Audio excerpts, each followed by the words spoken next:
Sous la présidence de son Excellence, Monsieur le Président de la République, le Conseil des ministres a tenu sa session ordinaire ce jeudi 27 septembre 2018 avec l'ordre du jour suivant.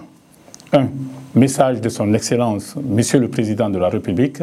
2. Compte rendu de la session ordinaire du Conseil interministériel tenue le 25 septembre 2018. Au titre du premier point de l'ordre du jour, le Président de la République a apprécié les travaux préparatoires réalisés par la Commission nationale d'organisation des festivités du 60e anniversaire de l'indépendance nationale et a invité tous ses concitoyens à une forte mobilisation pour conférer à l'événement tout l'éclat qu'il mérite. Le chef de l'État a informé le Conseil de l'arrivée de plusieurs chefs d'État à l'occasion de la célébration de cet anniversaire.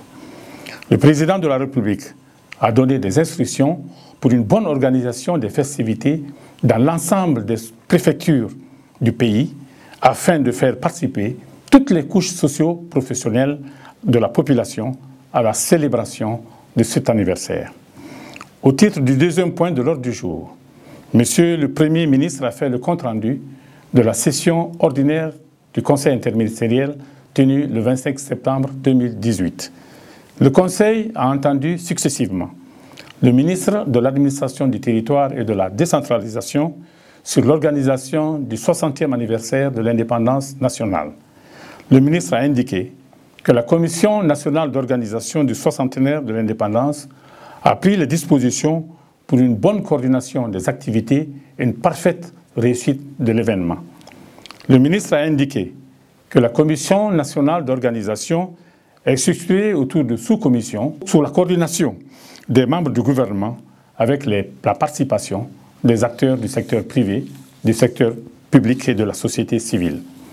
Le ministre de l'Économie et des Finances a présenté un projet de décret portant modalité d'application de la loi L 2017-056 AN du 8 décembre 2017, modifiant certaines dispositions de la loi L 2016-075 AN du 30 décembre 2016 relatives à la gouvernance financière des sociétés et établissements publics en République de Guinée.